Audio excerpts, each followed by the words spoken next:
A bit of a delayed start here from Moody Park for our 1 o'clock matchup between the Trenton Generals and the Trenton Capitals, but we are live nonetheless. Ben Chadwick joined alongside Will Barkaw here for you with this 1 o'clock matchup. Will, a gorgeous, bit of a windy, but a gorgeous day for baseball out there today. Yeah, absolutely. Can't get much better of a day than this. And the other thing about this game, too, that is so gorgeous is we've seen our first run here at Moody Park after our 0-0 tie with the Generals and the Mammoths on Thursday, I should say. We finally have our first run, and it's in the form of the Generals, who currently lead 2-0 over the Capitals here in the bottom of the third. Jaden Shin is up at the plate for the Capitals. Takes the first one, called strike, and now it'll be a 1-1 count after that fastball is outside.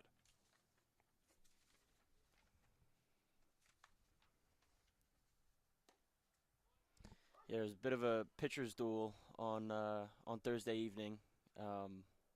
Nothing game in 10 innings. So it's the first time in ECCBL history, which of course is only 2 years old, as Shin pops this one up all the way out into right field. Ploppert tracking it down and making the grab for out number one. Not only was it the first time in ECCBL history, it was the first time in Trenton Generals history, which is around 10, 11 years when they were playing in the ACBL, now obviously the East Coast Collegiate Baseball League. So 0-0 ties are not something we've been akin to here at Moody Park, but of course starting off the season with it the other day. As that pitch is fouled off by Apollina. And on the mound right now for the Generals out of Penn State Abington is Connor Woodson, the rising senior. Had his struggles in his 12 appearances for the Nittany Lions this past season, a 13.8 ERA in the 12 innings he pitched, allowed 29 hits and 19 earned runs, totaling 10 strikeouts and just 5 walks as well. 0-2 count. This one fouled off by Apollina, keeping it at the same. Yeah, he had his struggles for his school team, but today he's holding his own. He definitely is keeping up the momentum that the pitching staff had a few days ago. Obviously, we're going to keep talking about it all day long, I feel like, with that 0-0 tie. Another one fouled off by Apollina, really fighting in this 0-2 count. And it was a great defensive day, obviously, on the mound for the pitchers for both teams, the Mammoths, who you are a part of, obviously, and the Generals, but defensively as well. I believe there were only 1 or 2 errors in total in that game. So all in all, just a defensive masterclass from both teams, if that's your thing. If not, you should have watched the MLB last night with all the runs being scored there. Yeah, it was overall a clean game, just not a lot of hitting. Here's a 1-2 count for Apollina. Fastball is swung on and missed. So a strikeout there for the Generals and for Woodson. And it's out number 2 on the board. Number 13, the catcher, Zach Barbash. Brings on the catcher, Zach Barbash. Rising sophomore out of Ramapo College. Went 0 for 3 in his ECCBL debut. Totaling 1 walk. Struck out all 3 times in that game as well. In his freshman season with Ramapo. Just got 12 at-bats. Made good work of him, going 3 for 12. And we'll see what he could do in his second game here at Moody Park. He's got a 2-0 count. Fastball is outside, making it a 3-0. Some of these pitches getting away from Woodson, who's just over 30 pitches deep, and is hoping to wrap up his 3rd inning of work right here. He's working back right there with a called strike on the outside corner.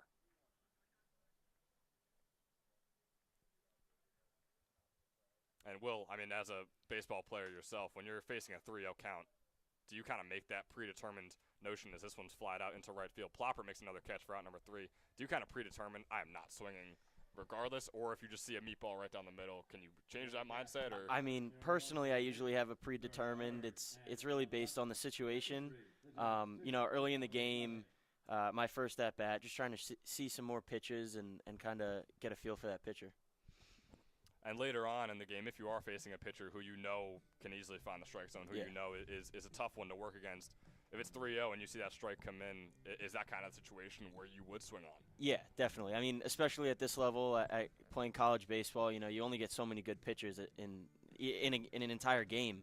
So later in a game, if you're facing a really good pitcher and you see a good one, I mean, you got to take advantage of every opportunity. Absolutely. It's another rising senior on the mound when we come back, and Ethan McHugh out of Cornell. Don't go anywhere.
And we'll welcome you right back here in the top of the fourth. Donato Incalingo starting things off quickly. Foul ball being chased down by Gill. Can he make the grab? He cannot. He's going to bounce over into the bleachers for strike number 1.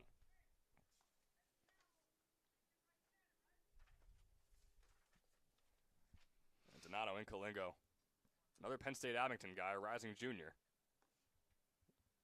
Solid sophomore season with the Nittany Lions, a .329 average, 6 homers to his name, along with 7 doubles. He's going to try and keep it going here. He's got no 1 count. And that pitch is way high by McHugh. And Ethan McHugh, like I said before, rising senior over at Cornell. Played in just 1 game against Binghamton in mid-April this season, where he pitched 2 innings, allowed 2 runs and 2 hits. Fastball inside, Incalingo swings on it and gives himself a 1-2 count as that one's fouled off to his own dugout.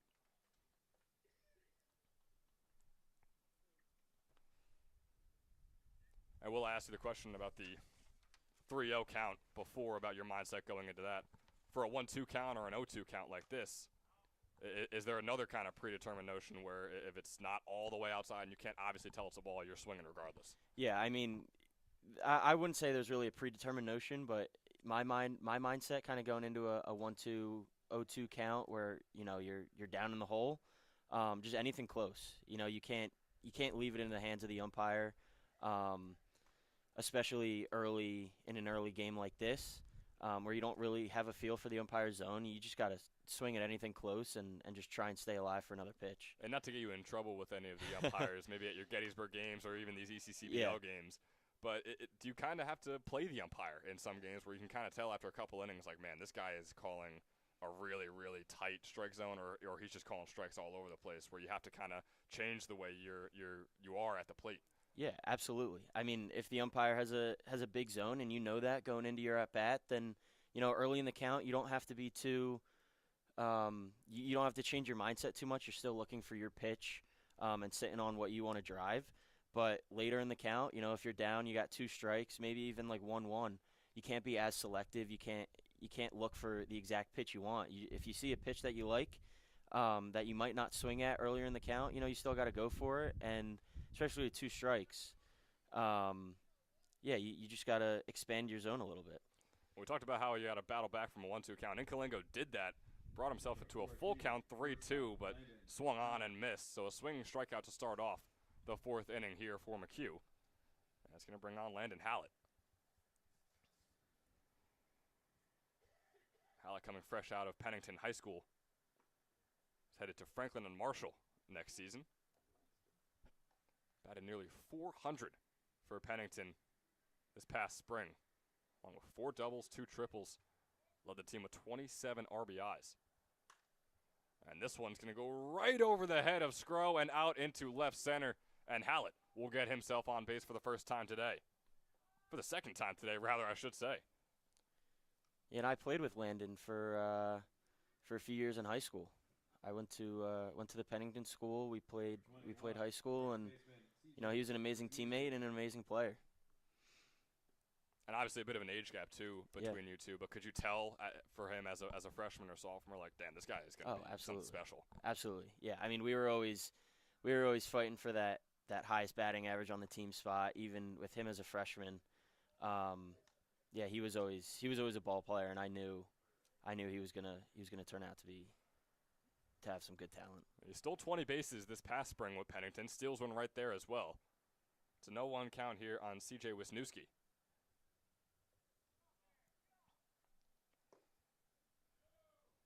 Out of Monroe Township, New Jersey. Don't see too many of them all the way out here in Trenton. Of course, I'm only pointing that out because I am one of them. Making that drive, it's always fun heading out here to Moody Park. Good 50, 55 minutes, but always worth it. 1-1. McHugh is going to check at second, but hold on to it.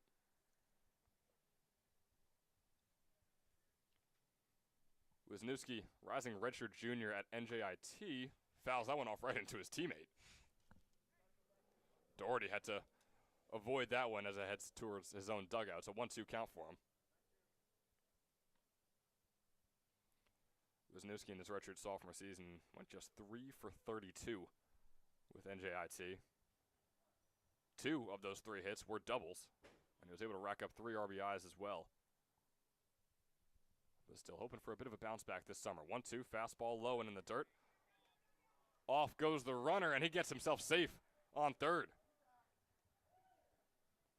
So Hallett finds himself all the way on third base. Excellent base running from him. It was a great dirt ball read by Landon right there. Bit of a wild pitch. It was a good stop by Barbash behind the dish. Not good enough, especially for a speedster like Hallett. And Will, I mean, talking about speedsters, not to hype you up too much, man, but I think you know a little bit about that. The 2024 ECCBL Stolen Bases champion sitting right next to me here.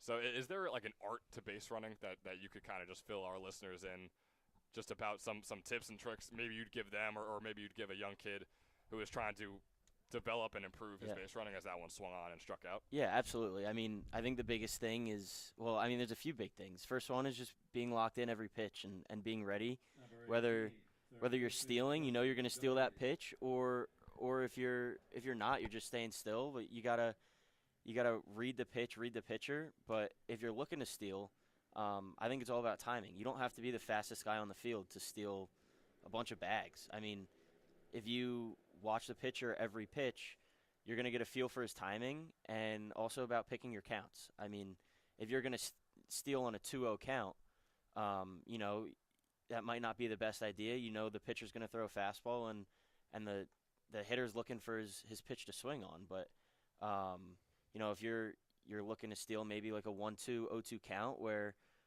maybe he'll throw it in the dirt, maybe he'll throw a curveball, a slow pitch where you have a better chance of stealing that bag. I mean, it's all about getting your count and reading the pitcher. Nice recovery there from McHugh. He gets an 0-2 count, turns it into an 0-3 with a fastball high but in there. And that's going to wrap up the inning. So the Capitals still down 2-0 to the Trenton Generals after that first inning, but haven't allowed a run since. So once again, Generals lead 2-0 here in the Battle of Trenton at Moody Park. We'll be right back for the bottom of the fourth.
And welcome you back here, bottom of the fourth.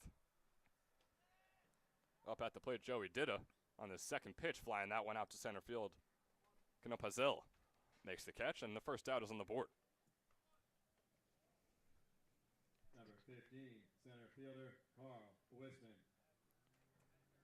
That's going to bring us back to the top of the lineup. Carl Wisman up at the plate, looking to get on base for the first time today as well.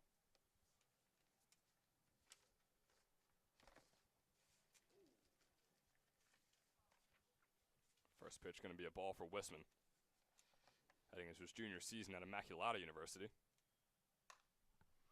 Flies this one up. Couple of fly balls to start off the inning for the Capitals, all the way out into left field. And Kalingo makes the easy grab. And out number 2 is on the board, just like that. For the pitcher, Connor Woodson, who just went out away from wrapping up his 4th inning of work and is only 36 pitches into his stint as well. Dombrowski, this is another kid that I played with when I was a little younger. I think we played together when we were 10 or 11. Yeah, I mean, it's really cool to watch these guys that you play with when you're really young, when you're, in your younger years of baseball, and just see how they progress. Braden Dromkowski, another fly ball out into left center. Chasing it down is Canopazil, and he makes the grab as well. A quick bottom of the fourth. Generals defensively have been stellar and have still yet to let up a run here in the 2025 summer ECCBL season. A quick bottom of the fourth, and we'll be quickly back with the top of the fifth. Hi, my name is Dr. Philip Glassner. I'm a hip and knee replacement specialist at Mid-Jersey Orthopedics.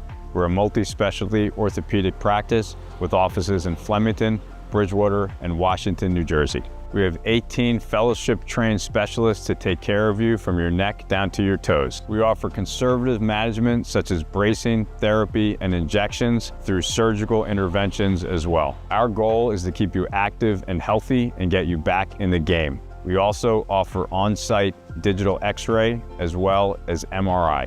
We have evening and Saturday morning office hours to assist with convenient appointment times, as well as having walk-in appointments available. Call us or visit our website at midjerseyorthopedics.com so we can help you to live life better.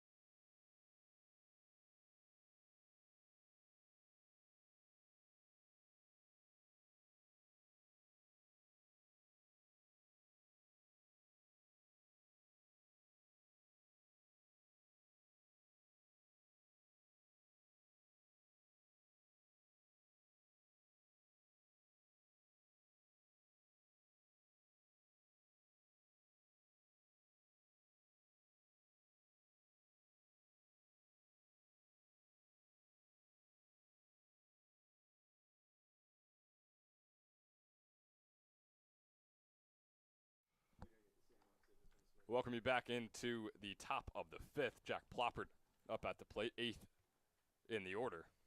Takes the first one high from McHugh for ball 1. Zecco when he swung on. Nice breaking ball there from McHugh to make it an even 1-1 count.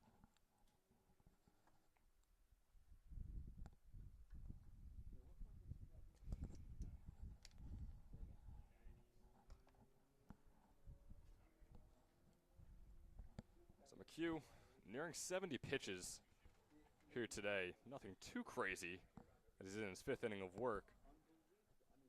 But again, with Summer League, don't want these guys going too long. 2-1 count. Breaking ball is going to be low and in the dirt. Starting to lose some control here. 3-1 count. And is that another thing you could tell when you're in the box, knowing that a guy like McHugh is, or not a guy like McHugh, but just any pitcher is maybe in the 70s, 80s of their pitch count, is getting pretty deep into their stint, that maybe he's going to lose control. Maybe I should be a little more patient because it's a lot more likely he's going to be throwing some balls in there. Yeah, definitely. I mean, you can see that when you're in the on-deck circle, when you're just watching the pitcher in the dugout. But also a lot of times, you'll have scouting reports on some guys. Even at the D3 level, we watched film and we were able to kind of have a mentality going in like, all right, if we get this guy deep into the game, be a little more patient, wait for your pitch because, you just got to force them to come to you when you know that they're going to be a little more wild. It's a 3-2 count. If that one's fouled off into the parking lot, another one's going to be fouled off right back towards us. Sticking with the 3-2. McHugh now over 70 pitches on the day. Ploppert 0 for 1. So still looking to get on base. Still looking to get on base this season as well. 3-2 pitch. Fastball. Once again fouled off.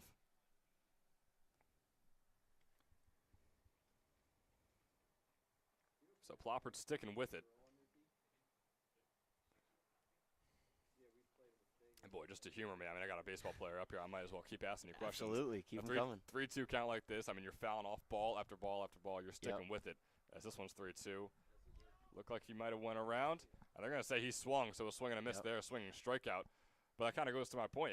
You're staying on these foul balls. You got 2 strikes, and you got 4 or 5 fouls in a row. Is there any shot you don't swing at the next pitch, unless it's obviously in the dirt or whatever it might be? Yeah, I know. I was going to mention that. You get a little antsy in the box when you get pitches that are hittable, and you just keep fouling them off. You stay alive, and it's almost like, all right, let's go. I'm seeing these pitches well. Let's get a hit here, and you get a little antsy, and especially for a guy, if you're struggling too at the plate, you get a little over antsy, and you maybe swing at some pitches that you don't usually swing at just because you're putting some pressure on yourself.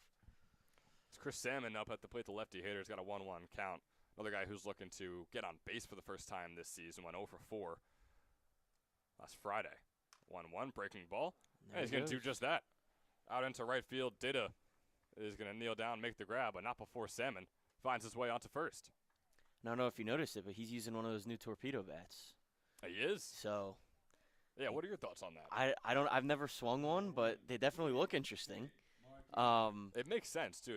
If you watch a video or whatever, it might be like that's where the most contact is made. So it makes sense to make that the fattest part of the bat. I mean, I don't know how somebody didn't think of that sooner. But it'll be interesting to see, especially in the big leagues, what they do with it. If they keep it in the game for a while, or if they, go back to the traditional wood bats. We got Tim Martinez up at the plate. Another one of these young guys coming fresh out of high school. As that one's going to get right past Barbash, and an easy advance over to second for Salmon.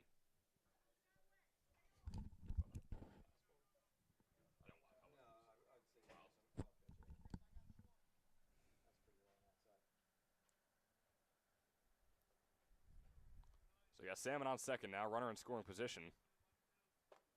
Time is called. McHugh didn't look like he didn't realize it. He's about to fire one off there.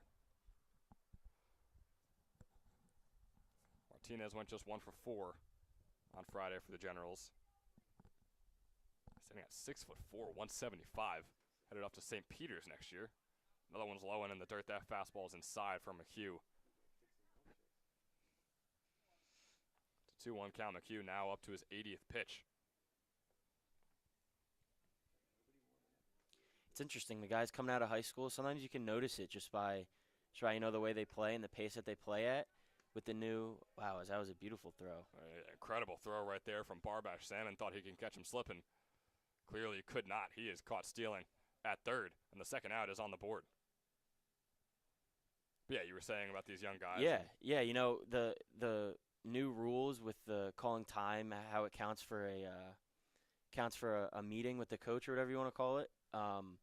Some of the guys that have been in college ball for a couple years, you don't see them doing that as much, but guys coming out of high school, and we don't play with those rules in this league quite yet.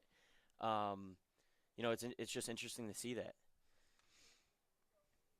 Is it a bit of a culture? I mean, for you when you were coming out of Pennington and you play your first year in a summer league, was it a bit of a culture shock going against some college pitchers like McHugh, who's going into his senior season at an Ivy League college, where it's like, oh, this is not high school ball anymore. These are not high school pitchers, not high school hitters. So playing in the summer league, I mean, that's kind of the point of it, right? Is to integrate younger guys and also give these older guys still a chance to keep playing ball, and whether they're in the transfer portal or just trying to prove a point to their coach. Absolutely. That one swung on and missed by Martinez is going to end off the inning. For the Generals in the fifth, no runs, 1 hit. There were no So errors. still a 2-0 ball game. Generals with the lead. The Generals 2. The Capitals nothing. Have looked really solid so far. Both teams really have. Just besides for that top of the first where the Generals were able to take that 2-0 lead. So heading into the bottom of the fifth here. And we'll be back in a couple.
How does that ball drop?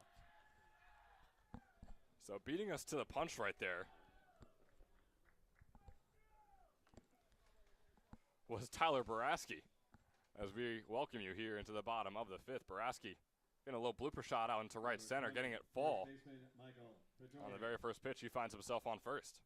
And that was their first hit of the game. You know, it just goes to show how well this guy's pitching right now. Connor Woodson, his 40th pitch is going to be in the dirt as he's facing off against Mike Vittori here.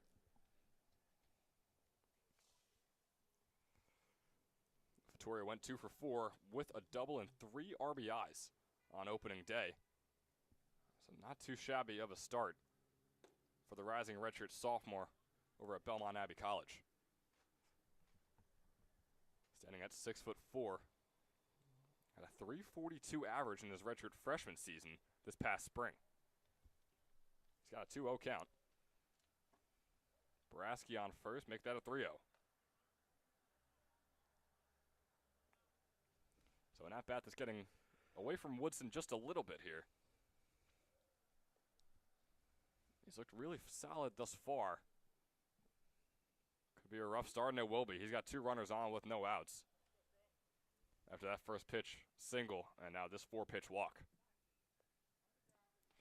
And it brings on a man that he definitely does not want to see with 2 runners on and no outs in Jackson Scrow, who I know you have a lot of experience playing with, and I mean, he's just maybe one of the best players that this league has this summer.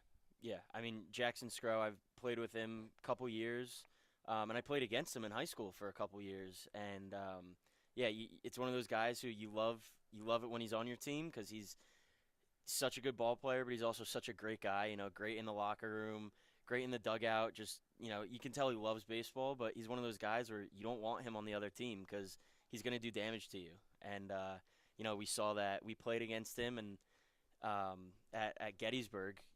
He goes to Haverford, so we played him in conference, and I can tell you he did not disappoint if you're a Haverford fan. I think he had 2 home runs against us, and that was 2 of his 12 that he had this season, and yeah, I mean, he's a great guy, hard worker, and great ball player. Well, don't hype him up too much. You know, he's right there. We don't want to blow that head up I too know, much. right? I know. But I'll do just that. D3 Rookie of the Year with his .442 average, like you said, over at Haverford in his freshman season. Led the team with that .442 average. Led the team with 11 doubles. Led the team with 12 home runs, like you said as well. Led the team with 43 RBIs. The list goes on and on and on. His first pitch, he's going to foul off into the parking lot, it seems, and he will. Led the team in runs as well. A second-team All-American, All-Region 5 first team, Centennial Conference first team. It was just the perfect start to a collegiate career for Jackson Skro out of Hopewell, New Jersey. It's almost like, how do you go up from there? But knowing Skro, he's going to find a way. 0-1, breaking ball outside. Skro stays patient on it. It's going to bring up a 1-1. So the Capitals just getting their first hit of the game this inning. They've got these two runners on. No outs. Skro at the plate. Fastball is going to be fouled off, bringing up a 1-2. Skro in his second season in the ECCBL looked very solid last summer. Looking to repeat and obviously build off an incredible spring here in the 2025 season. Here's the 1-2 from Woodson. Breaking ball, popped up. Bit of a blooper shot. Plopper trying to chase it down. He'll do so. Off goes Boraski to third. And he is safe on third. So runners on the corners as Skro flies that one out.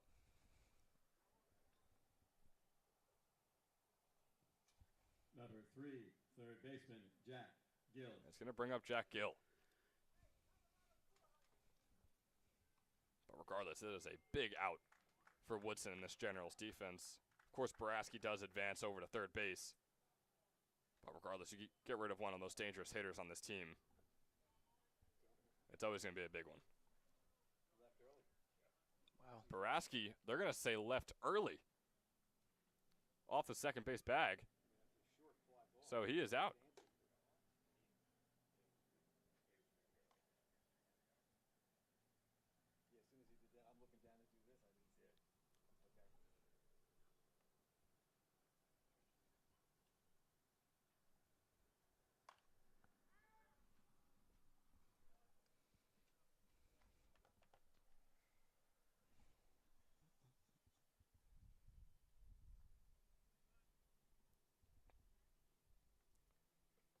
We're still with Gill here. He's got a 1-1 count after fouling that one off over to the left side.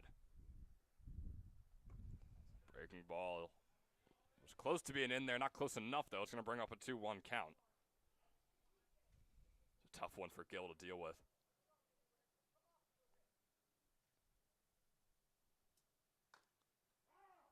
Fouls that one off. Was headed straight for Woodson on the mound, but hit down first. Jack Gill, rising sophomore over at Wheaton University, batted .284 in his freshman season, with 7 doubles, 1 triple, 17 RBIs to his name as well. So a solid start for the Hamilton, New Jersey native. He's got a 2-2 count, 2 outs on the board, and just Vittori on first after Boraski left early for third. Gonna foul that one off as well. And Willis, that situation we talked about before where you're fouling ones off, I mean, that was just the second strike of the at-bat. But still, I mean, automatically it just gets in your head once you see those 2 strikes up on that scoreboard. Yeah, definitely. And I mean it's a good pitch from a lefty, a breaking ball, outer half of the plate, and he did a good job of just sticking his hands out and fouling it off to stay alive. 2-2, going to ground this one right over to Tomasetto. He's going to make the easy out at first and cap off the inning. The Generals' defense remains stout this entire season. Through 15 innings, no runs have been allowed from the Trenton Generals, and they've only allowed 4 hits so far this season. Some incredible stuff out of Coach Mike Coryell's squad. We'll see if they can keep it going, but first, they're going to take the plate and try and get some insurance runs here in the top of the 6th.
So after 82 pitches for Ethan McHugh, he is taken out of this one. Solid day. He allowed five hits through 5 innings and those 2 runs. And in his place is going to be Jeremy Wacker, who's facing off against Alex Bischoff for his first pitches of the day.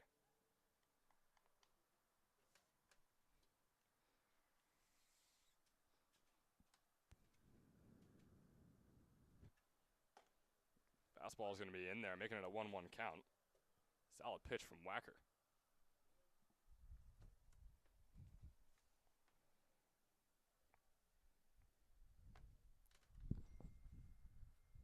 Jamie Wacker, rising junior at LaSalle University.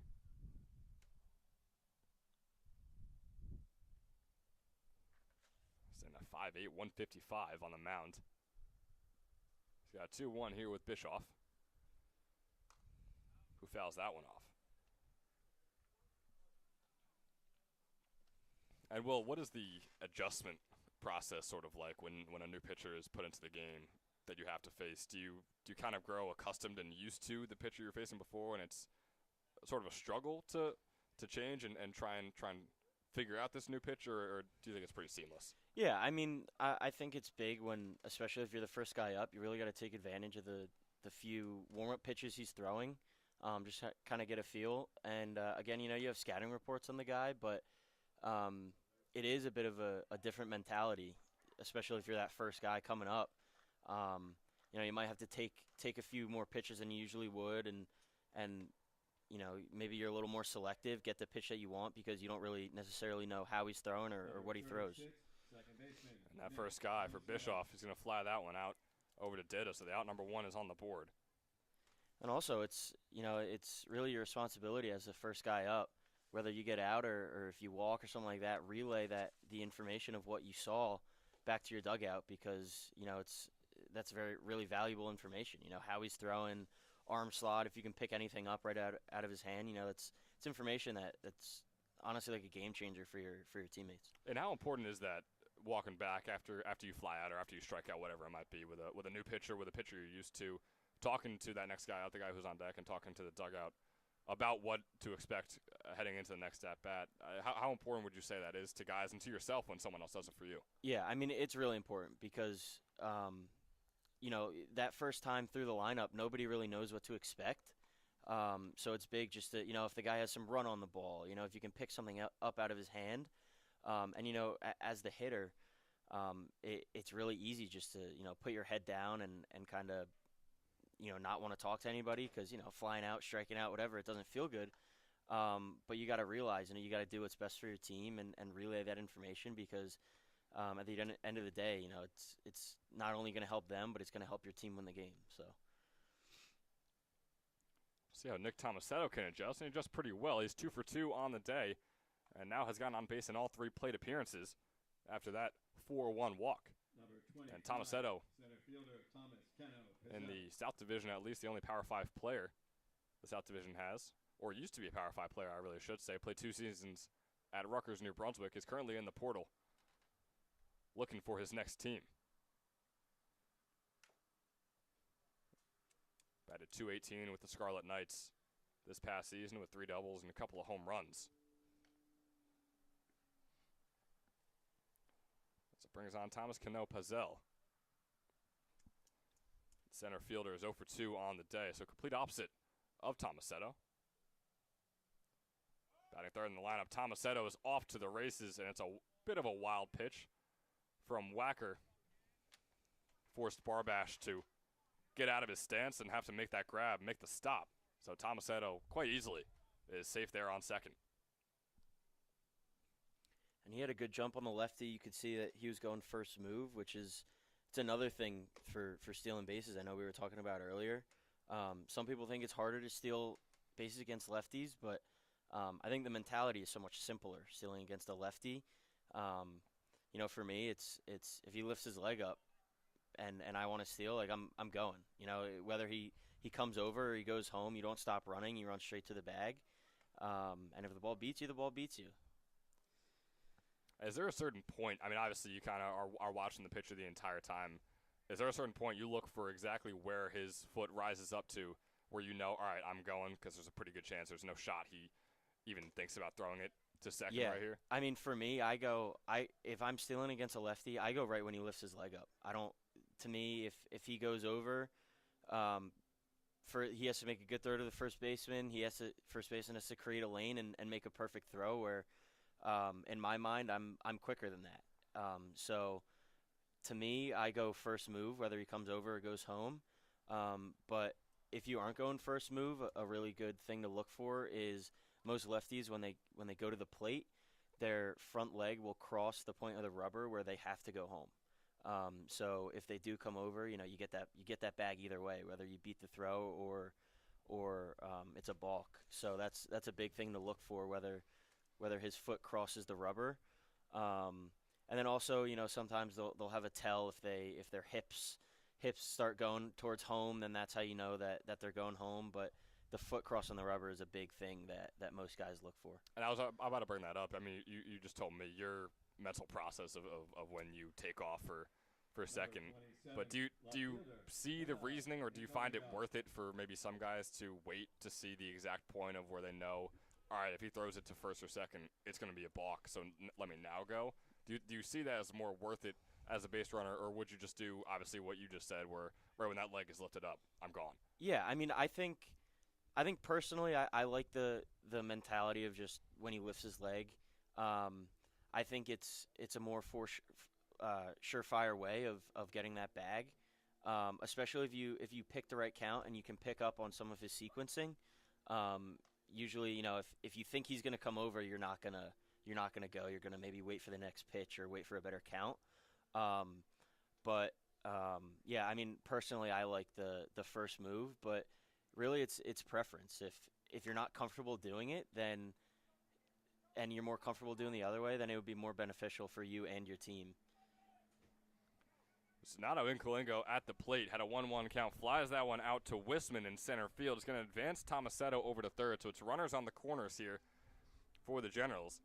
Looks like Tomasetto was able to keep his foot on the bag on second long enough, so he is going to be safe and staying there on third for the time being.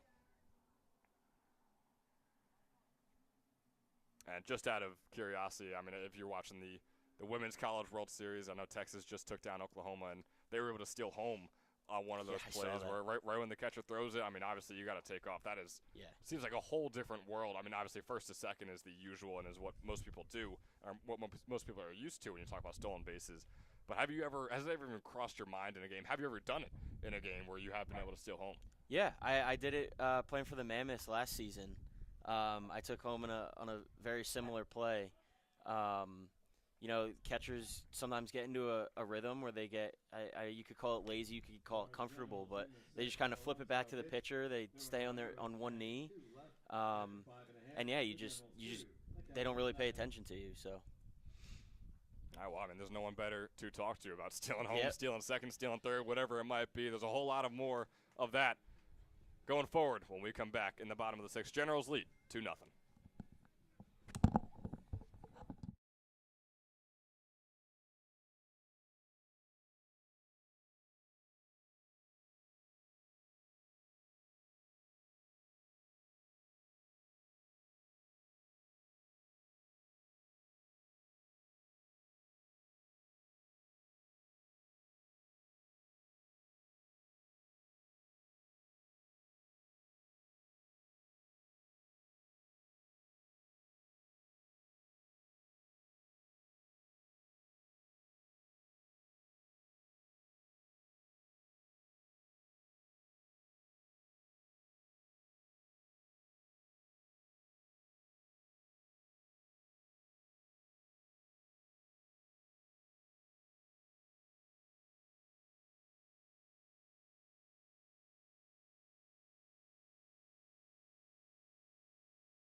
And welcome back here, bottom of the 6th. Boy, we just start off these innings quickly every single time. Sounded like a little firewood there, too. It really did. Knapp with a little blooper. It's pretty easily caught by Hallett for out number 1 to start us off here in the bottom of the 6th. Number 29, the DH, Eddie Apolina.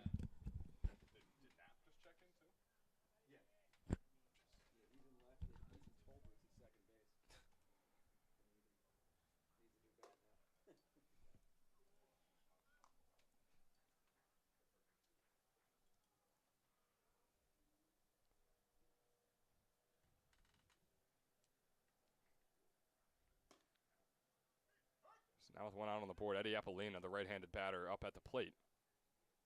It's a new pitcher on the mound as well for the Generals, Jake Doherty. Rising junior over at Ryder. 5-0 this past sophomore season, despite a 7.68 ERA. But whatever gets the job done. He's got a 2-1 count.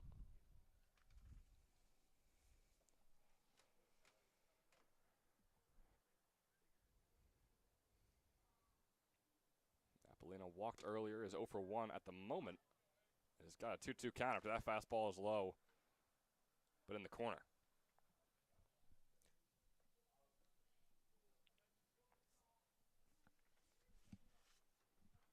Apolina heading into his junior season at Fairleigh Dickinson as he takes that one outside, bringing up a full count.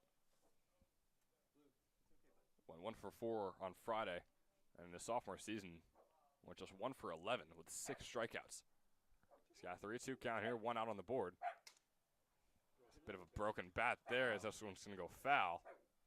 It's 2 straight at-bats with a broken bat here in this wood bat league.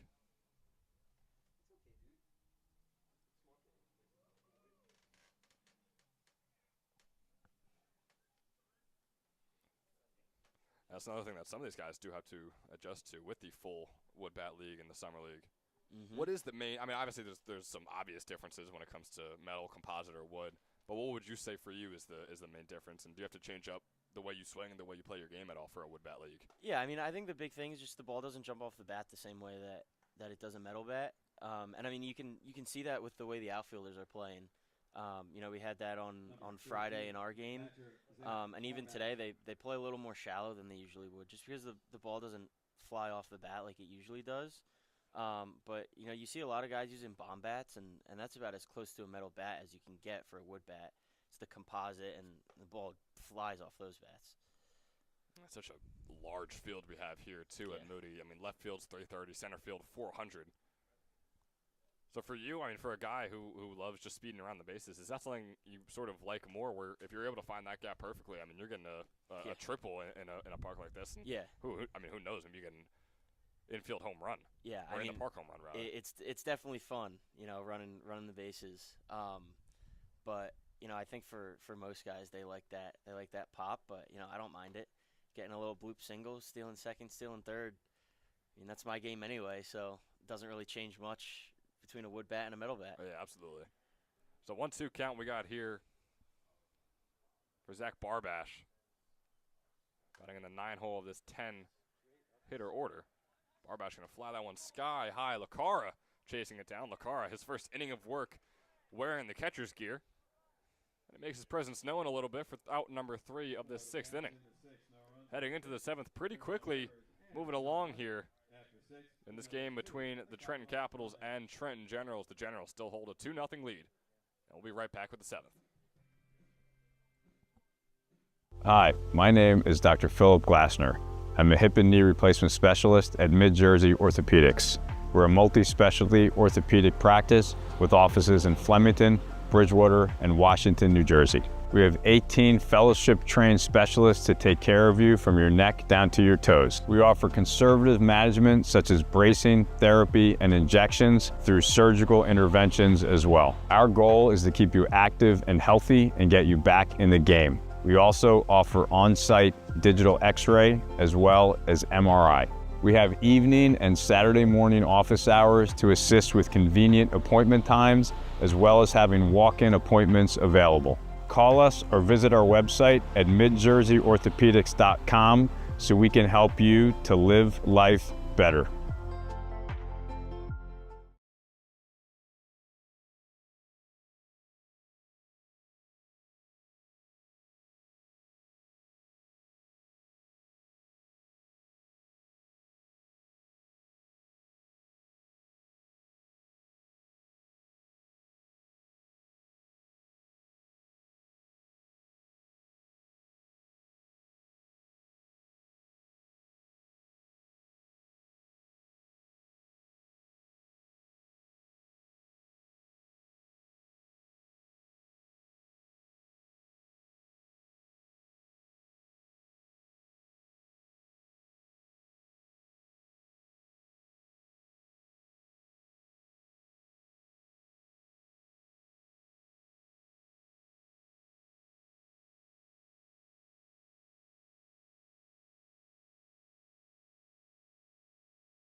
First baseman, number 21, CJ. Back here in the top of the 7th, new pitcher on the mound for the Capitals, James Muller. Out there, rising senior from Alvernia University. Facing off against CJ Wisniewski. He's looking to get on base for the first time today. Muller starts off nice. Fastball in the bottom right corner for strike 1.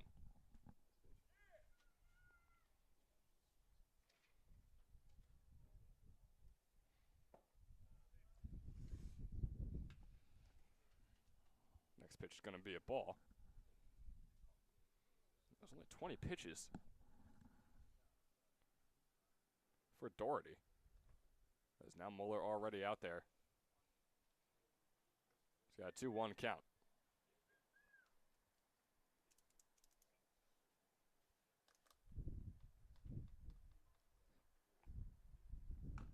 That fastball is going to be grounded right over to Scro. Instead, Gill will come in and make the play and make the throw over to first. Really nice play by the third baseman there to put out number 1 on the board here in the top of the 7th. That was a beautiful play. It's a lot tougher than some guys might think. Third baseman having to come over and almost cut off that shortstop and then make that perfect throw on the run to beat the runner. That was a nice play. Yeah, usually you hear guys calling out the ball in the outfield, obviously, when it's in left center, right center, whatever it might be. But still got to make those call-outs in the infield for those little weird ground balls like that right there. Gill and Scro had the communication and obviously got the job done, out number 1 on the board, as Justin Doherty is now up at the plate.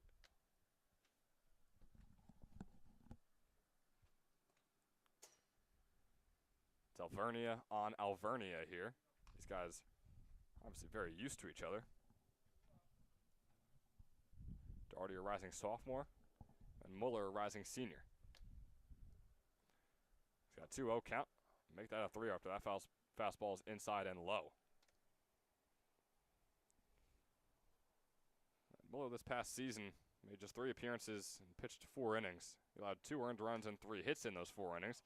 As that one's popped up, and is going to be over our heads and in the parking lot for the first strike, so make it a 3-1 count.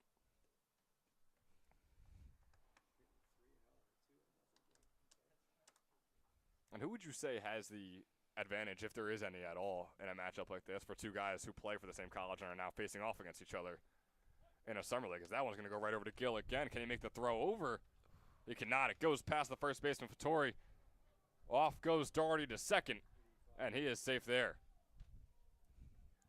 It's going to be an error on Gill. To answer your question, honestly, I don't really know. I think they both have advantages, but you know, as a hitter, you don't face your own pitchers every day.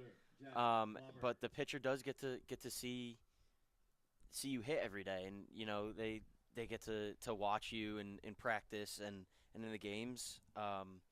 And you know, I don't know how much a pitcher might pay attention to that. But it's definitely an interesting matchup because I'm assuming, you know, they face each other in the fall and they know what each person is capable of. Well, obviously right there, Doherty with the advantage, making his way over to first and then reaching second on the error.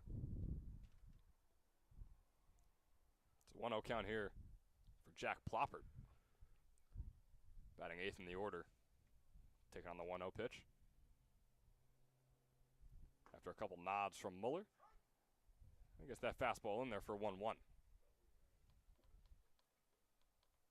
So 1's across the board. Number 11 up at the plate with a 1-1 count and 1 out.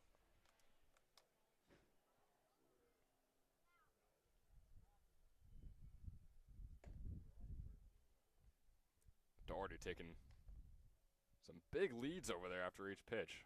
Doesn't look like he's going to be taken off. Of course, if anyone knows if he's going to, I mean, Will, you're probably the one that could be able to tell based on the way he's moving out there. Yeah, I mean, it looks like he's being pretty aggressive out there with his leads. But, you know, he hasn't broke yet. But, yeah, stealing second base, stealing each base is definitely its own art. I mean, you got to look for different things, different timings and all that stuff. So, you know, if you can steal first base, it doesn't necessarily mean or if you can steal second base, doesn't necessarily mean you can steal third, but looks like he's being pretty aggressive out there with his leads. He's also watching Muller, who's in his first few pitches of the day here. A couple of them have been in the dirt, and Barbash is doing a good job of stopping him. But maybe he's just thinking that one that he's not able to stop, that's in the dirt and gets past him. That's when he takes off and tries to go over to third. Yeah, absolutely. It's definitely something you gotta take into account as a runner. Sometimes the risk for straight stealing, it's not going to pay off just with something like that where ball just got past him. And there it is, right there. It was a walk, so Ploppert's going to take first. The ball also gets by Barbash and Doherty. Waltzes over to third. Number 7. So it's runners on the corners, one out on the board. Generals looking to extend their lead here in the top of the 7th. J.C. Lacara is looking to do just that.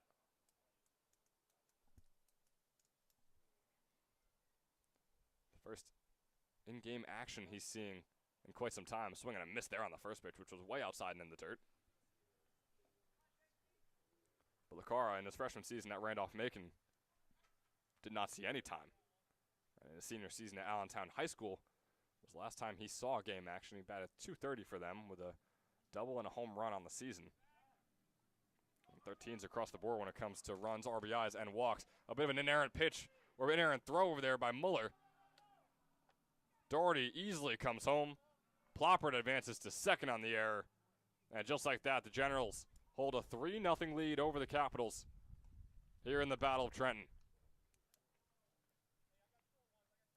So a tough start from Muller. His first inning of work. Only one out on the board, one run already allowed. 15 pitches deep as well.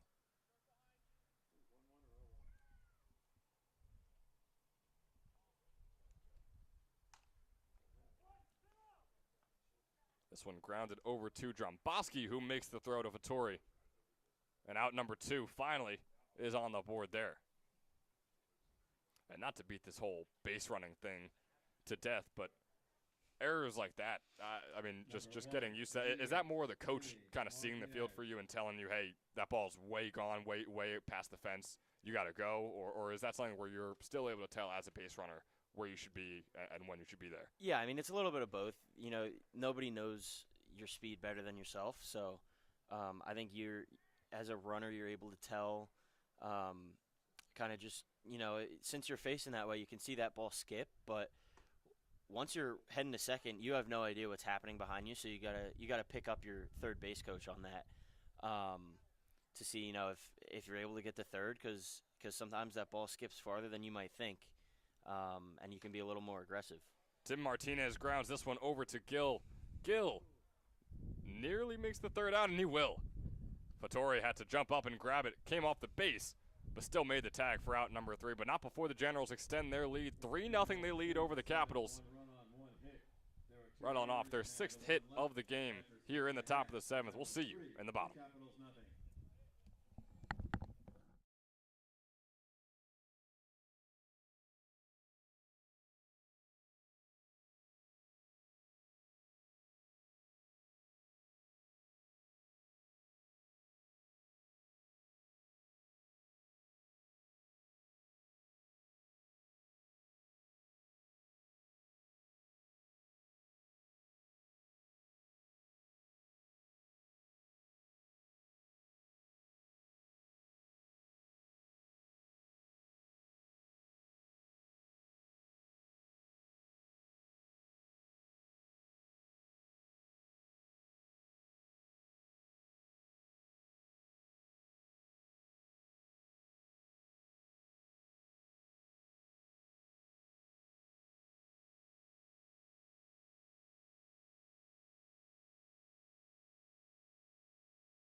Joey Didda. Just like that, we're right back here in the bottom of the 7th. Joey Didda up at the plate for the Capitals. Jake Doherty still on the mound for the Generals. That fastball outside and low. Ball 1.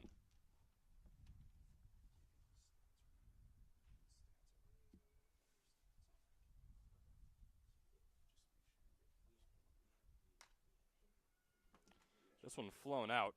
Wisniewski chasing it down. It's going to be a foul ball.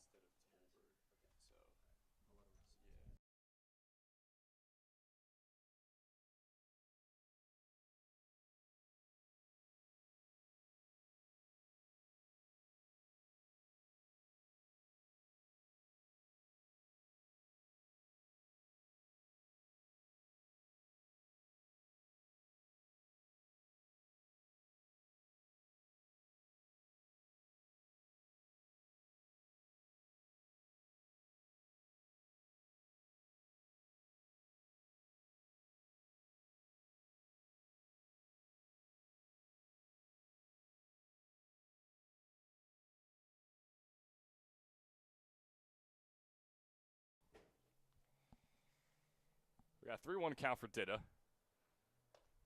fastball's a bit too close to him, a bit high as well. Had to duck out of the way. So he'll take his base for the first time today.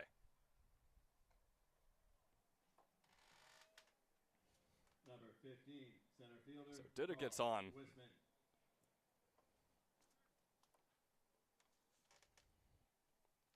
You know, obviously dodging out of the ball right there for Didda makes sense, especially in a 3-1 count. Absolutely. But there's those guys where they're not scared of those balls at all.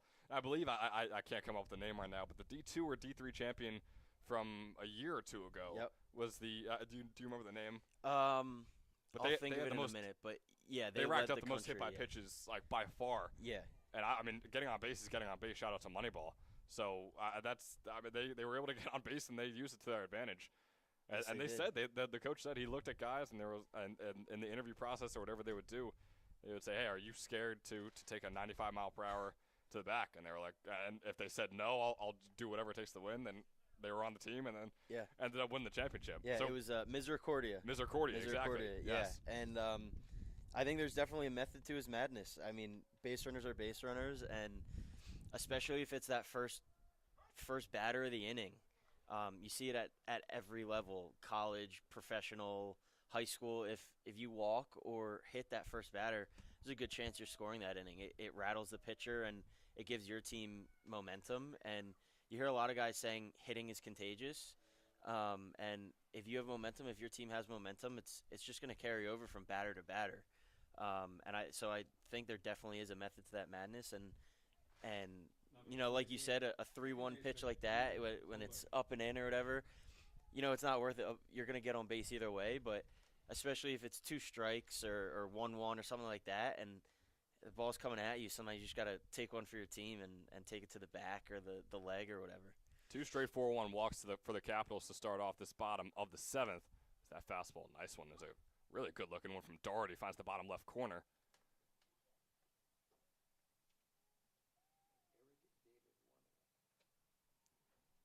Okay, now into the game is Ethan Tolbert. For Trenton, or for the Capitals, I should say. Team in blue. 0-1 breaking ball is also going to be in there. So Doherty, after a couple of rough starts with those 2 4-1 walks, is starting to get in his groove. Got no 2 count against Tolbert here, 2 called strikes.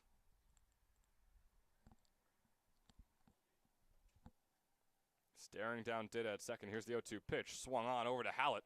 Looking for the double play. Instead, he'll have to throw to first. Can he even get that? He is not able to. Tolbert beats the throw. Bases are loaded here for the Capitals. They trail by 3. The game-tying run is on first.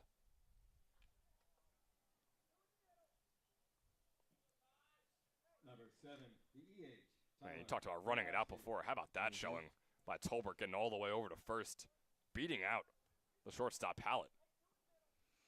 Yeah, and that's big. I mean, bases loaded, no outs compared to second and third, 1 out. I mean, you know, no outs, you have a much better chance. You know, a ground ball to the infield or something like that, now it's almost a guarantee that he's going to score, where 2 out or 2 runners on. I mean, 1 strikeout, you're down to 2 outs now. This one's a little blooper popped up. He's going to get down. Tomasetto and Doherty aren't able to get there. Runners going all the way around. Dida comes in, and the first run is on the board for the Capitals.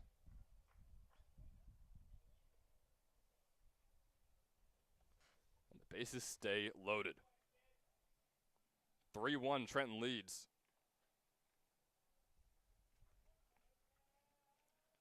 Here in the bottom of the 7th. Cara having a word with his pitcher. Doherty, who looked good. He allowed those 2 walks to Dida and to Wisman. But after that, he was strike after strike, painting the corners. But still has not gotten out yet in this inning. Through 5 batters. Facing his 5th right here, as that one's going to be a ball high.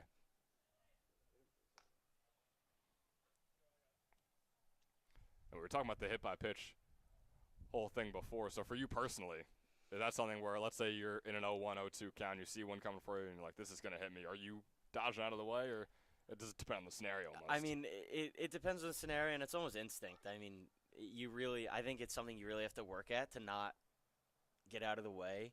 I mean, personally, my fight or flight will kick in, and I'll duck out of the way. But, if it's coming at me, like, it's not I'm getting out of the way because I'm scared of it. It's just kind of instinct, and I think it's something you have to work at. That one's going to be grounded in.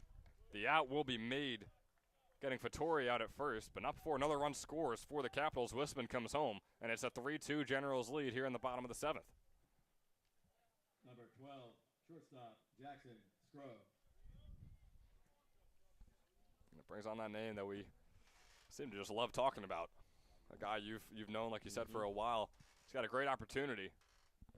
Game tying run on 3rd, game leading run is on 2nd, both in scoring position. Jackson Scrow up at the plate, pops that one up sky high. Chasing it down is Hallett.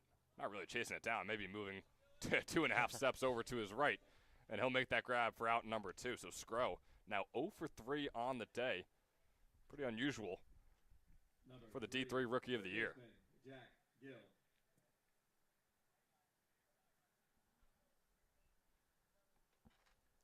So an infield fly out.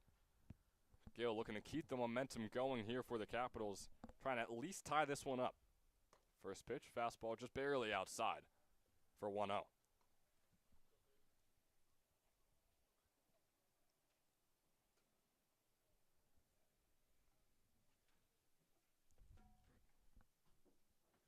Here is that 1-0 pitch. Fastball is going to be a ball inside that time. So one just barely outside, one just barely inside. Doherty with a bit of a shake of his head, and he's going to try and brush those 2 off and get it back right here.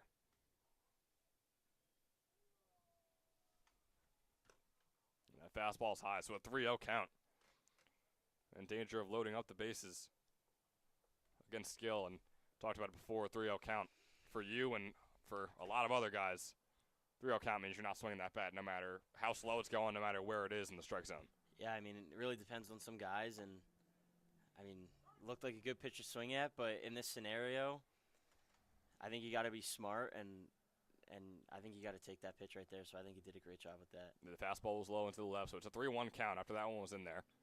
Doherty's still trying to battle back, a 24-pitch inning so far for him. Fastball's going to be outside, and the bases are going to get loaded up with 2 outs here, and the Capitals trailing by 1. Gill on first, Baraski on second, Tolbert on third. Number 41, and it brings on Jake Knapp for his 2nd at-bat of the day. Batting 7th in the lineup.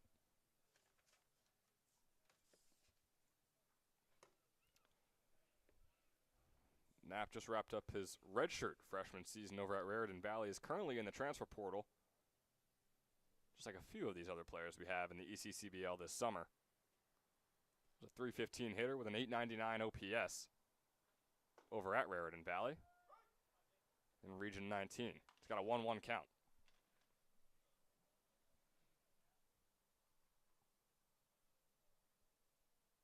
With 2 outs on the board, bases loaded. 2 runs already on the board for the Capitals this inning. There's the 1-1 pitch. In there, bottom right corner. Jake Doherty heating up just a little bit here. Desperately trying to keep that lead for the Generals.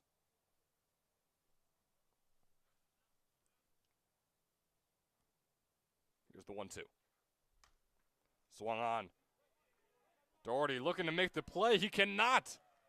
Struggling with the ball on the mound. Then it went on to the grass. Couldn't pick it up with his glove. Couldn't pick it up with his hand. And the game is all knotted up at 3. As Knapp is safe on first. And that's a tough one. It was a great at-bat for Doherty. Had the 1-2 count. Was really painting the corners. And then goes to you. You become a fielder. You're no longer the pitcher. And you can't make the play. Yep, and there's a great job by the hitter. 2 strikes with 2 outs, just making contact. I mean, it's really important because, like you said, it puts pressure on the defense for them to make a play, and you just couldn't come up with that one. We're going to get a mound visit here from Coach Mike Coryell with his pitcher. Eddie Apollina is up at the plate. He's got a 1-0 count. Doherty 42 pitches into his day, 30 pitches into this inning. Definitely the longest half inning we've seen so far here in this 1 o'clock game at Moody Park in the Battle of Trenton. We're all knotted up at 3. Just a bit different from our opening day where we were knotted up at 0 for 10 straight innings and had to end things off that way. And for you, I mean, as a sort of coach for the Mammoths now, what do you tell your guys? I mean, obviously the pitchers are ecstatic, and then your hitters and your fielders are not so happy. Yeah, I mean, you hype up the pitchers and you tell the hitters there's always tomorrow. I mean, there's not much else you can say. It was low scoring, but guys were putting bats on balls, and they were hitting balls hard, just right at guys. So the box score may look like it was, nobody was really hitting the ball, but even for both sides, balls were being put in play, and it was just a clean game for both defenses overall.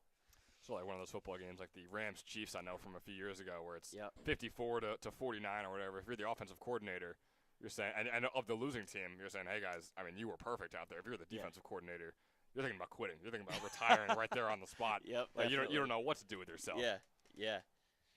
We got a 1-2 count for Apollina here. 2 outs on the board. Bases still loaded. Fastball outside, make it a 2-2 count.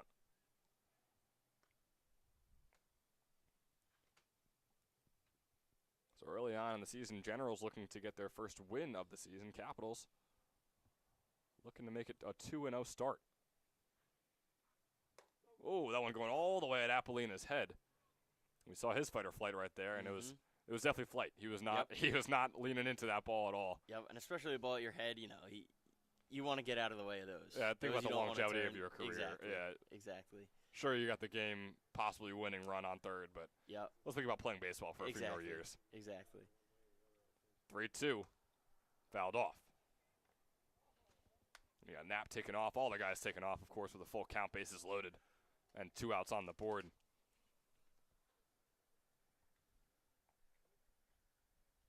And in a situation like this, as a base runner, I mean, we've talked about this all day long, are you at all worried about Doherty possibly looking for the pickoff to get that third out, as that one's going to be inside, and the Capitals now have the lead after that walk?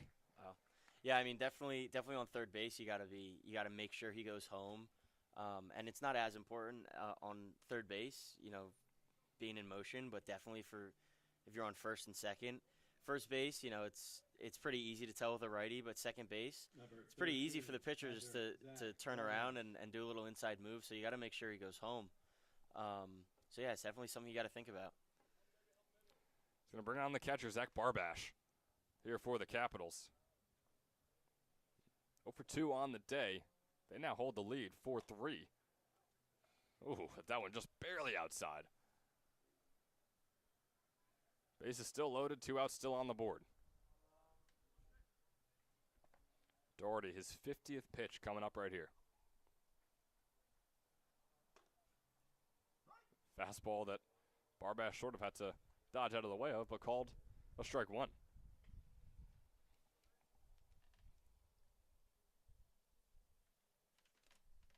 So here is the 1-1 pitch coming up here. With the wind behind the ball, Swing and a miss, and it's a 1-2.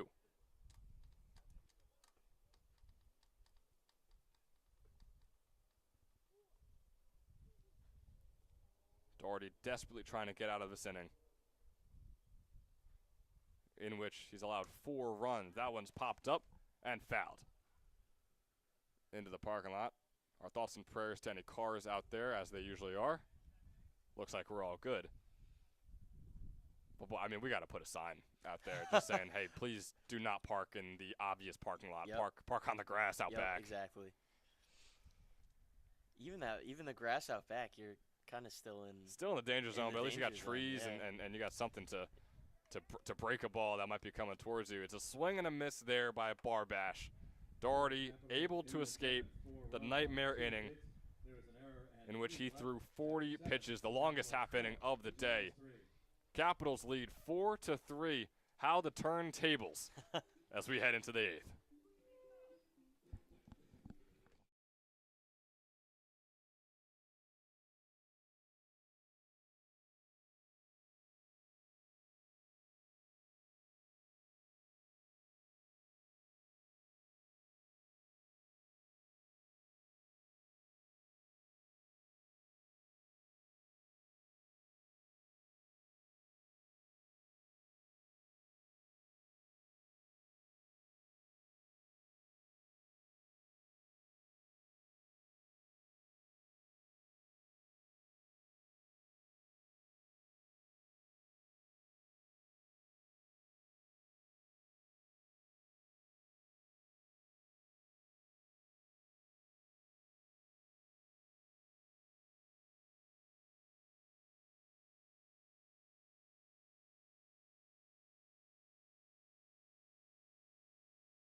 And we welcome you right back here in the top of the 8th.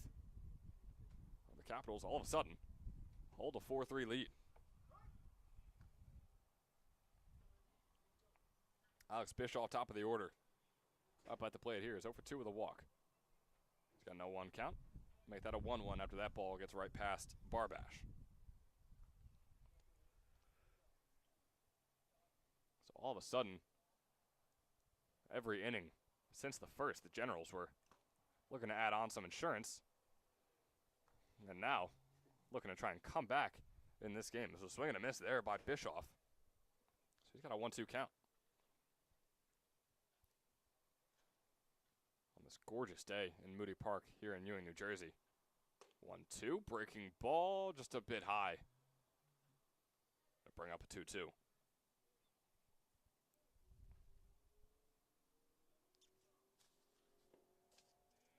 Tomasetto on deck for the Generals.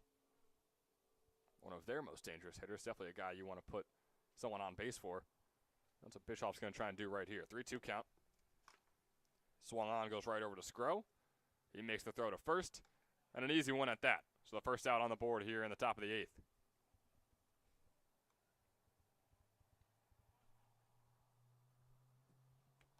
Number 36, second baseman, Nick. Brings on Nick Tomasetto.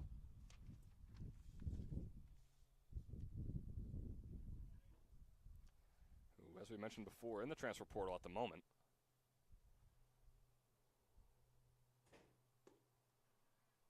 A nice breaking ball in there for a called strike 1.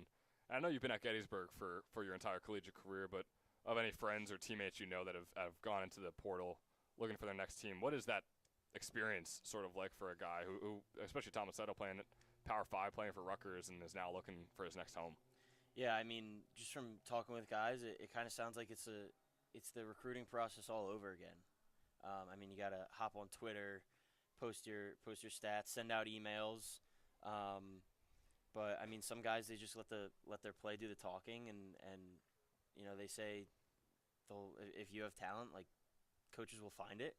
But yeah, from what I've heard, it just sounds like the recruiting process all over again, and it sounds pretty exhausting. Thomas Sato getting some dirty design. So I mean, it's safe to say, sounds like you're going to be spending the rest of your time at Gettysburg if you're talking about how exhausting the transfer portal is. I mean, we'll see what happens, but yeah, I mean, the recruiting process I don't think is very fun for anybody. So yeah, I mean, it sounds like the transfer portal is just like that, and you gotta sell yourself again and prove to coaches why you deserve to be on their team. 2-2 count popped up, chased down by Fattori, who trips on the grass, is not able to make the grab. So this at-bat's going to continue. The second out is not had just yet. But you've also got a new head coach heading over to Gettysburg, and it's a guy who is familiar with the team we're watching right now, the Trenton Generals. Correct me if I'm saying this wrong, but Jeremy Heffeli. I believe it's Heffley, but we all just call him Coach Heff. Coach Heff. We'll stick with Coach Heff for the rest of the broadcast as well. But yeah, he won the ACBL championship with the Generals back in 2021 before head coach Mike Coryell took over. Yeah, no, everybody loves Coach Heff. He's hardworking. He was our pitching coach this past year. But I mean, he's close with everybody, and you know, we're all sad to see Coach Biddick go. He's actually going to Alvernia for their athletic director position, so we're all super happy for him. But sad to watch him leave, but you know, it's exciting to have Coach Heff take over. I know everybody has confidence in him, and he has confidence in all of us. So it should be fun this year. Absolutely, and the Alvernia pitcher right there on the mound getting the strikeout for out number 2 against Tomasetto. So solid day so far from Muller. He allowed that one run, of course, in that bit of a wild top of the 7th inning with all those errors. 2 to be exact. He's got no 1 count against Cano Pizzell. Make that a 1-1.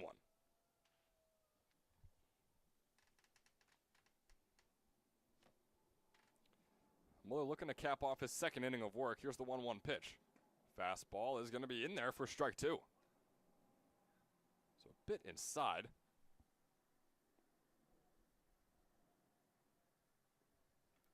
Here's the 1-2.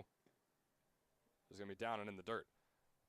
And for you, again, this could just be my baseball knowledge not showing too much. Haven't played ball out there since maybe 2nd, 3rd grade, so obviously gonna flex my knowledge here as that's a swing and a miss from Cano Pizzell.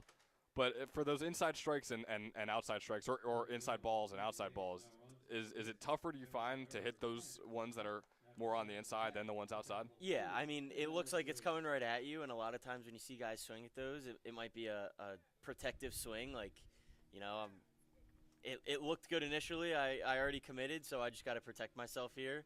But yeah, I mean, the outside balls where it's a ball or 2 balls off the plate, those aren't easy to hit either. You kind of just got to throw your hands at them and hope you make contact with it.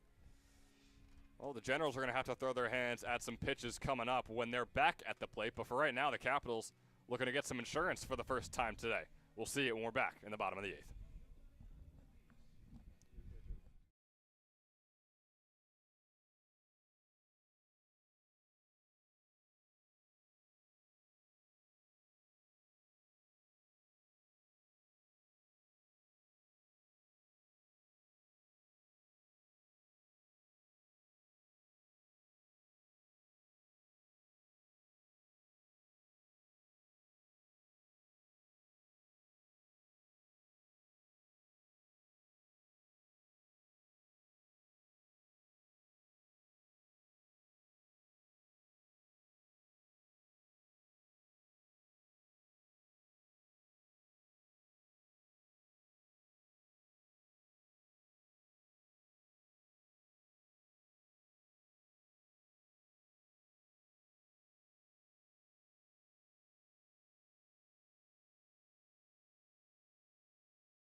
Back here in the bottom of the 8th, where the Capitals hold a 1-run lead, 4-3. The boys in blue lead. Here at Moody Park. We're nearing 2 hours of game time here. Up at the dish. It's Joey Ditta on the mound. It's Eric David. And there for the Generals. The 6-foot righty from Penn State Abington just wrapped up his freshman season with them. Pitched a little over 5 innings, allowed 4 earned runs and 5 hits. Struck out 7 as well, though. The Jameis Winston of pitchers, if you will. He's got a 2-0 count here on Ditta. Bottom of the order. Ditto, 2 walks today. And an 0-1. 0-1 on the day. He's got a 2-0 count. As he pops this one out into left field in Kalingo. It's also being chased down by Hallett. But eventually Kalingo will be the one to make the grab, the left fielder, for out number 1 here in the bottom of the 8th.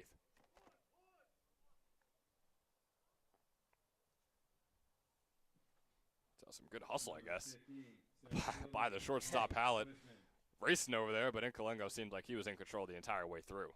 And that's another one where, you know, the left fielder's playing in a little more shallow than he might usually play. So, you know, you can't blame Hallett for hustling over there to try and make that play because, you know, in a normal metal bat league, high school, college, whatever, the left fielder is usually playing a little deeper than that. So. And Hallett obviously just wrapped up his senior season at Pennington. And I don't know if you remember, but Pennington I'm sure is smaller than this part of your home field over there. Yeah, you know, some years it varies. They don't have a permanent fence out. There's one of the fences they got to take down. But, yeah, I mean, honestly, it's pretty big for a high school field. So yeah, I think the left fielder sometimes playing a little deeper than one might think. So right. So yeah, Hallett in his high school days at least used to being like, oh, just looking at where the ball is going, where it's probably going to land, knowing he should race out there. Yeah. But yeah, in a field this big in a wood bat league as well, pretty easy catch for Kalingo. Yep. It's a 2-1 count after that foul ball. Carl Wisman looking for his first hit today. Instead, he's going to be faced with a 3-1 after that one's inside low at his feet.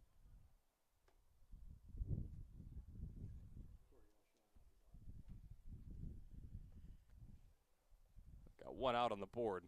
Capitals holding that 1-run lead, as I said. 3-1 pitch. Coming in, swinging a miss, making a full count. So David's looking good.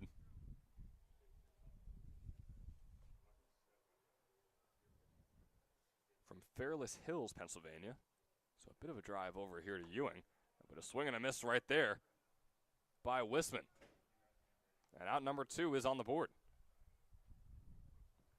Number 28, second baseman. So Eric David looking pretty solid right here for the Generals. Like I said, he had 7 strikeouts in the 5.2 innings pitched. 5 2/3 innings pitched, I should say, over at Penn State Abington. He's facing off against Ethan Tolbert here. Tolbert's second at-bat of the day, fouls that first one off.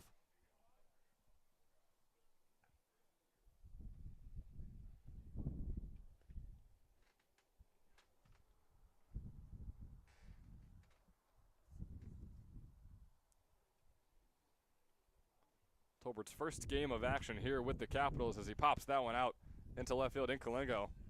Going to have to shift over just a little bit towards the foul line and make the easy grab. So a quick 8th inning here after a 5-run 7th. No runs scored in the 8th as we head towards the 9th inning. Could be the last 3 outs of the game as the Generals are down 1. 4-3 Capitals lead. We'll see you in the 9th.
So possibly the last 3 outs of the game here at Moody Park.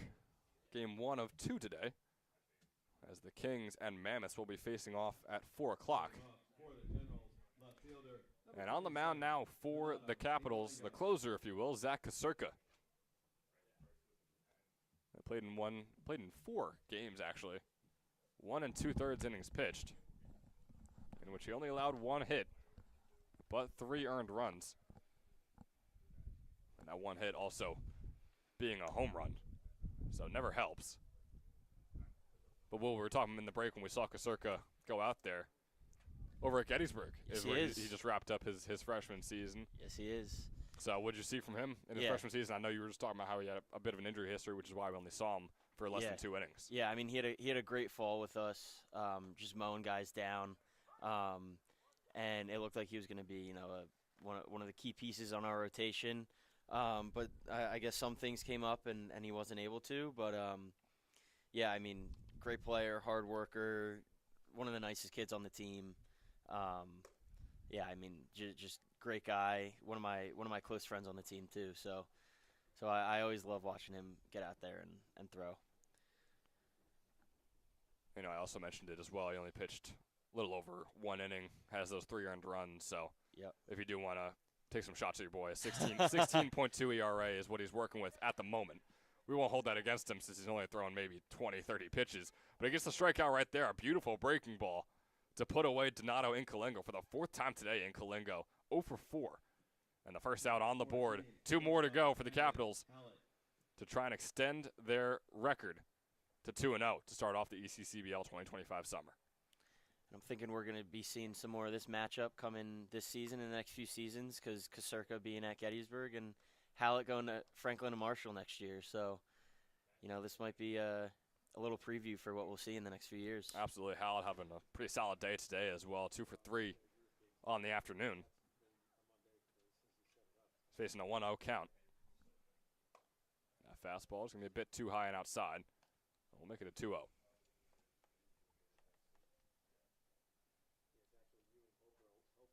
Hallett 2 singles in the day, 1 RBI to his name. Wind blowing right to left. Got a 2-1 count. That one's going to be in there, but nice breaking ball.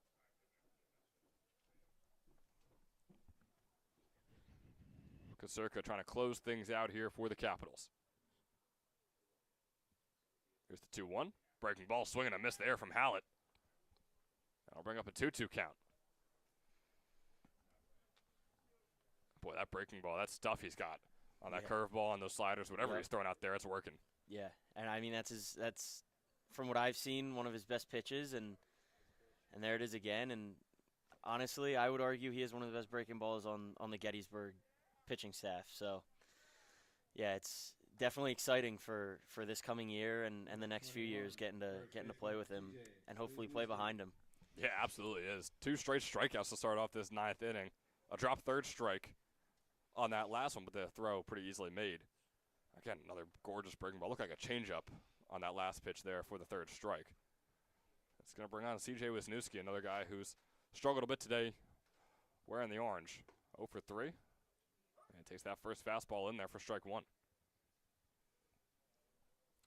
We talked about the mentality when it comes to 3-0 counts or 0-2 counts and what you think about each pitch.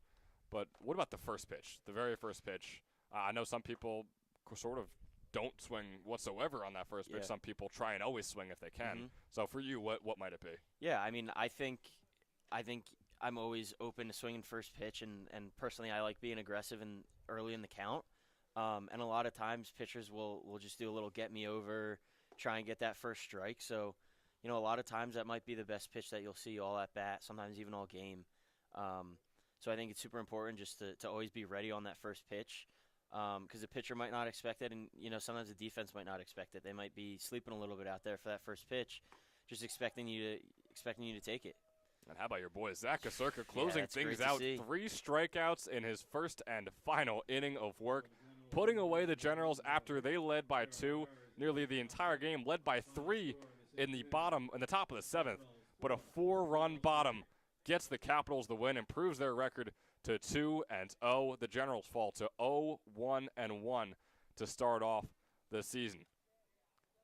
in the Battle of Trenton, the boys in blue come out on top. So, Will, I want to thank you for joining me today. I just asked you pretty much every possible question I could think about baseball, getting all the on-field intellect that you have for us. So we appreciate it. Again, the 2024 ECCBL Stolen Bases champion sitting alongside me right here. It's an honor. So we wish you the best of luck in your Mammoth game, which is going to be on in just about 50 minutes. So we hope you guys can sort of bounce back offensively from what you had on Friday. Hopefully we don't get another 0-0 game that goes 10 innings. Let's hope not. But thank you for having me, and I loved all the questions. Glad I was able to give some insight. Absolutely. So Will Burkall, this has been Ben Chadwell for Game 1 here at Moody Park on this Sunday afternoon. We'll see you for Game 2, Kings and Mammoths at 4 o'clock.